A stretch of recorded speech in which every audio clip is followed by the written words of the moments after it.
Alors aujourd'hui je suis avec DJ Sam Noy. DJ Sam Noy sous vos écrans. Yes. J'espère qu'il y aura du bruit. Hey. Alors, DJ Sam Noy, qu'est-ce que tu peux nous dire de toi? Oh, parler de soi, c'est toujours pas facile. Hein? C'est sûr. Je vais quand même essayer. Ils sont à 10 000 €. Moi, DJ Sam Noy, de vrai nom, Jires. Je suis né au Congo. Parti du Congo très jeune. Je suis allé faire mes études en Russie. Et c'est là que j'ai fait connaissance un peu avec de la musique, de manière pro. Mais en vrai, la musique a toujours été là. J'ai toujours été baigné de la musique et tout. J'ai fait mes études là-bas. Après ça, j'ai atterri à Montréal. Ouais, c'est ça. Quand tu dis dans le domaine de la musique, c'est plus particulièrement, c'est quoi? Enfin, on a dit tout à l'heure, je voulais garder le suspense, mais on a dit DJ. Fait que voilà, c'est quoi qui t'a poussé à aller dans ce domaine de DJ? Bon, aller dans le domaine du DJ, c'est comme je disais tantôt, c'est vraiment... moi, la musique faisait toujours partie de mon environnement, en fait. Juste pour la petite histoire, si ça vous intéresse. Moi, en fait, ma mère à moi, mon père et mes parents se sont connus dans la musique. Ma mère dansait dans les ballets, je sais pas si tu connais les trucs de ballets du pays là, et mon père était batteur, et c'est là où ils se sont connus. Et en passant, mon grand-père il jouait au sax. Et donc j'ai toujours baigné dans ça. C'est des gènes, ça. Ouais, c'est ça. Et donc mais c'est en Russie pendant la période quand je faisais mes études, c'est vraiment là que j'ai fait connaissance de la musique électronique. J'ai commencé à apprendre, à m'intégrer vraiment, regarder vraiment, étudier vraiment la musique. C'est ça. Wow. Et là, vu que tu étais dans la musique, on s'entend que c'est quel genre de musique que tu mixes très exactement. Et tu as commencé comment pour arriver à là où tu es? Parce que tu sais, DJ Sam Noy, c'est quelqu'un qui fait du nom maintenant à Montréal, juste pour vous informer. Fait que c'est quoi les stades par lesquels tu es passé pour devenir DJ Sam Noy aujourd'hui? Waouh, c'est une très grande histoire. C'est comme je disais, j'ai fait la connaissance de la musique de manière pro quand j'étais étudiant. Je faisais des jobs des étudiants et tout. Et j'ai commencé à apprendre la musique électronique.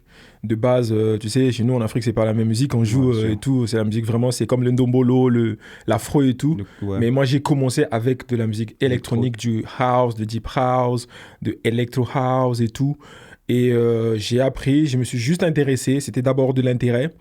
Et après, c'est parti de là. L'envie, ça a commencé à se développer, à bouillonner à l'intérieur de moi. Et c'est des travail. Et ben voilà. Mais après, il y a des formations que j'ai faites pour me perfectionner. Et par la grâce de Dieu, j'ai rencontré quand même des gens qui m'ont boosté dans ça, qui ont eu de l'influence sur moi par rapport à ça.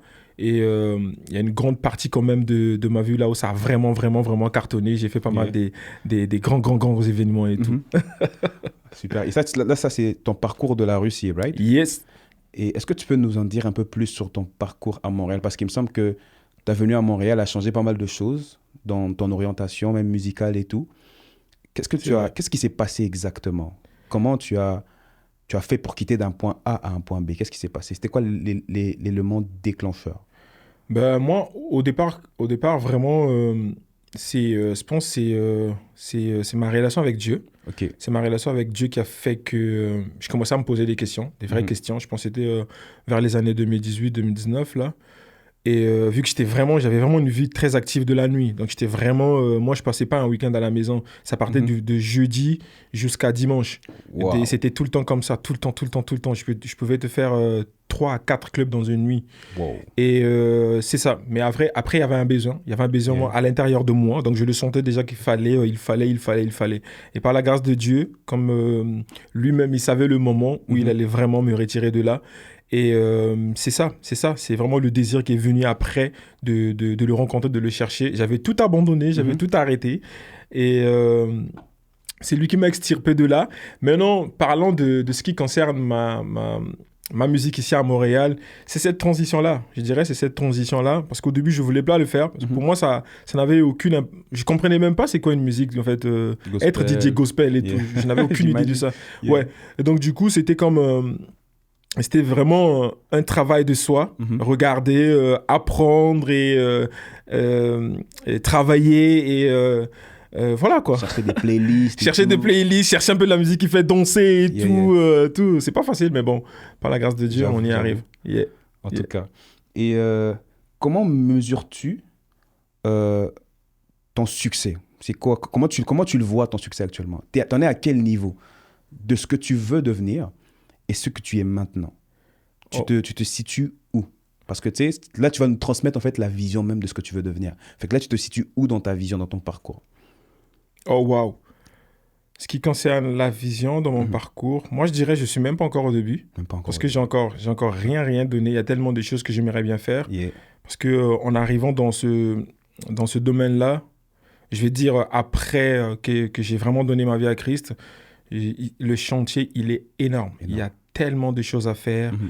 que je ne me vois, pour l'instant, j'ai rien fait encore.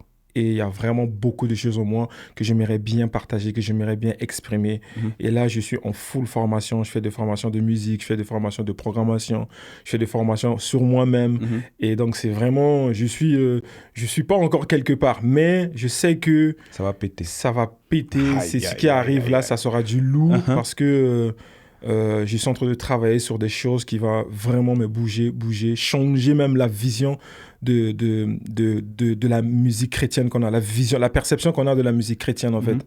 C'est, la vision, elle est grande, il y a beaucoup de choses à faire, mais je dirais que je suis même pas encore au premier step. Même pas encore au premier Non, stage.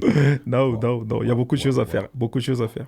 En tout Et, cas, c'est sûr, c'est sûr. Moi, je suis totalement d'accord avec toi. yep, Il y a tellement, énormément à faire. Et tu sais, même ici, dans Montréal, par exemple, des DJ chrétiens, il n'y en a pas vraiment. yep, Tu es vraiment venu marquer quelque chose. yep. Et moi, je suis convaincu que, vu ce que tu viens de nous dire tout à l'heure, Mm. que tu es vraiment en train de travailler, parce que Mm. moi, je crois en travail dur. Yep. Fait que si vraiment tu le fais comme tu es en train de le dire, Mm. moi, je suis sûr que dans les années à venir, ça va vraiment péter, comme tu l'as dit tout à l'heure. Ouais, ouais, c'est le travail. Moi, je pense que c'est le travail qui Mhm. paye. Après, parce que, ouais, le don, il est là. Et puis, il y a aussi le Saint-Esprit qui est là. Mais après, il faut travailler. Il Ouais. faut travailler parce qu'il y a beaucoup de choses à faire. Mhm. Ça sert à rien d'aller chercher les musiques du monde pour Mhm. faire danser les enfants de Dieu. Ouais. Tu vois, c'est bizarre quand même.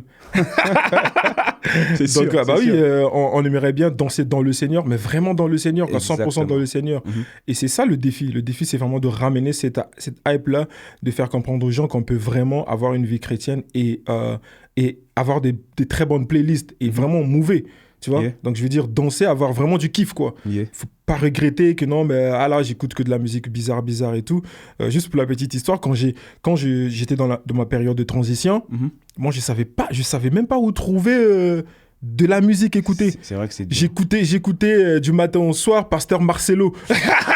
Non, mais I feel you. Je suis sérieux, je I suis sérieux. feel you. Je suis C'est- passé par là. C'est pas, Exactement. c'est pas des blagues, c'est vraiment Yeah. sérieux. J'écoutais ça Mhm. du matin au soir parce que je savais pas où trouver quoi que ce soit. Mhm. Et Et donc, puis, c'est pas que c'est mal d'écouter ça, mais c'est juste que tu veux une sorte de chanson qui vont te parler en tant Yeah. que jeune. Yeah. Et écouter de l'adoration, c'est pas mal, c'est très bien. Mais des fois, tu as besoin de cette chanson qui vient te trouver, toi, là. Mm. Et généralement, on ne trouve pas ça au début. Effectivement. Ce que les gens ne comprennent pas, que la musique, c'est vraiment tout un écosystème que tu crées autour de toi. Parce que Yeah. ce que tu écoutes, c'est ce qui va te déterminer. Donc, il y a plein de choses. Mhm. Donc, du coup, nous, étant jeunes, on aime la musique. On aime écouter de la musique partout, à l'école, au sport, partout au gym. Tu veux vraiment être dans cette ambiance-là. Mhm. Mais il faut qu'il y ait des acteurs qui vont créer cette musique-là. Mhm. Il faut la créer, il faut la faire, il faut travailler, il faut produire, il y a beaucoup, mais beaucoup, beaucoup de choses à faire là-dessus. En tout cas, c'est sûr qu'il y a beaucoup de travail à faire. c'est Yep, sûr, c'est sûr. yep, you're right. Et c'est une question qui me vient comme ça à l'esprit. Qu'est-ce que tu penses des... Tu sais, aujourd'hui, la musique, elle évolue. Yep, Il y a 5 ans ou il y a 10 ans en arrière, la musique, elle n'était pas aussi développée que maintenant. c'est vrai, Mais on s'entend qu'il y a beaucoup de dépravation aussi dans la musique, c'est vrai, même gospel. c'est vrai. Tu vois, il y a beaucoup de déviations. Tu entends les paroles de la chanson. Tu te demandes, mais est-ce que ça, c'est... Qu'est-ce que toi, tu penses de ça? Est-ce que tu penses qu'il faudrait qu'on soit dur, qu'on frappe avec le marteau, ou tu te dis, ça va aller petit à petit? Qu'est-ce que toi, t'en penses?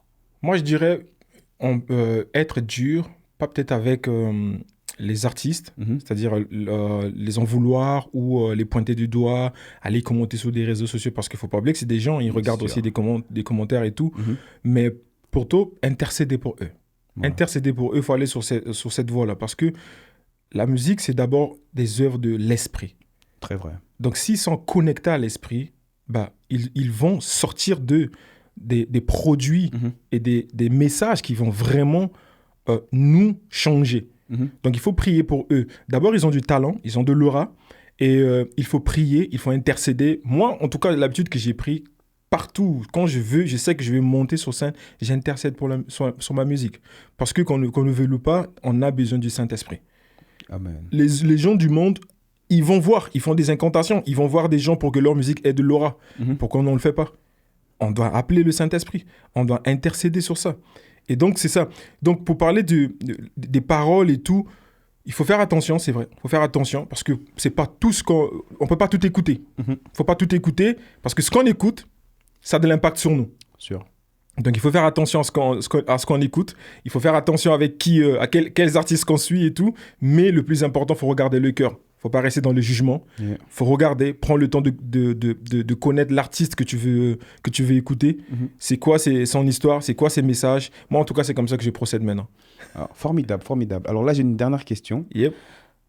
C'est quoi l'exploit qui t'a rendu le plus fier depuis que tu as commencé? C'est quoi l'exploit qui a fait que Jires est fier de lui actuellement? Ouais, moi je dirais l'exploit qui m'a rendu le plus fier, c'est le fait de pouvoir pratiquer ce que j'aime en Christ. Ok. Ça, c'est quelque chose vraiment jusqu'à aujourd'hui, j'en suis merveilleux. Parce que, comme je disais tantôt, pour moi, ça pouvait pas exister, un DJ gospel. Mais le fait de faire ce que j'aime faire en Christ, en sachant que je le fais, j'ai du plaisir, mais je fais aussi danser des gens qui trouvent du plaisir en Christ. Bah, c'est double victoire. C'est le Graal. C'est des victoires en victoire, tu vois. Sûr, Pour moi, c'est ça. C'est ça, en fait, le plus grand exploit. Et ça, je suis vraiment fier de ça. Et je bénis vraiment l'Éternel. En tout cas, merci beaucoup, Jires, pour ta participation. Yes. J'aurais pu te donner une question, mais juste pour toi, je te pardonne. Ok. Alors, en tout cas, merci d'être venu. Merci d'être venu. On va se dire ciao. Merci beaucoup.